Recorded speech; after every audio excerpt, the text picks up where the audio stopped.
आज आपण जिल्हाधिकारी कार्यालयासमोर उपोषणांती आत्मदहनाचा उपोषण करताय. नेमकं काय प्रकार आहे, कशासाठी उपोषण करताय आपण? तर मी इसवी सन निवासी अपंग शाळा इसवी सन 1995 पासून निवासी दिव्यांग शाळा सास्तूर या ठिकाणी आहे. माझे नाव राजकुमार पांडुरंग निंदुरे.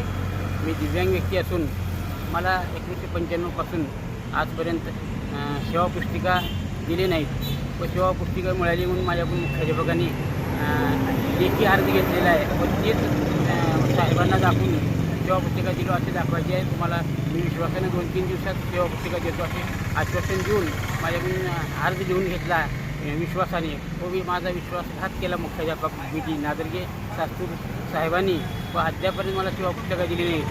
व शाळेतील कर्मचाऱ्यांना पण अद्यापर्यंत 22 कर्मचारी आहेत, त्यांना पण सेवा पुस्तिका अद्यापर्यंत दिली नाही व माझी वेळोवेळी आर्थिक व मानसिक खच्चीकरण करतात व माझे गेल्या शासनाचे आदेश आहेत की जूनपर्यंत आपण KYC अभावी पगार रोखवू नका.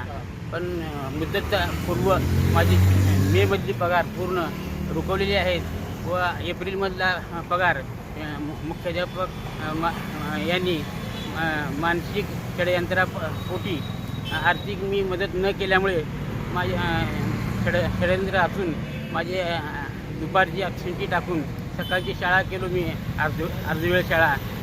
माननीय शिक्षणाधिकारी यांचे आदेश असतानासुद्धा पूर्ण शाळा घेतलो असे दाखवून माझ्यावर अन्याय केले व माझे 40,000 नुकसान केले एप्रिलमध्ये.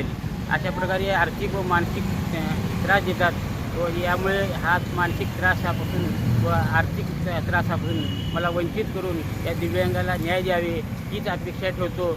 अन्यथा मला माझी मागण्या मान्य नाही केल्यास व अद्यापर्यंत मी उपोषण केलो पण एकही वेळा शासनात मला उपोषणास्थळी कोणीही अधिकारी भेट दिले नाहीत, समाज कल्याण अधिकारीसुद्धा भेट दिले नाहीत व माझे सांत्वन केले नाहीत. पण मला न्याय न दिल्यामुळे मी आत्मदहन करण्याच्या मार्गावर आहे. याला सर्वस्वी जबाबदार माझ्या कुटुंबाला काही धक्का पोहोचला, माझ्या नोकरीला धक्का पोहोचला तर याला सर्वस्वी जबाबदार अधिकारी वर्ग व प्रशासन, शासन व मुख्याध्यापक व संस्था चालक हे राहतील.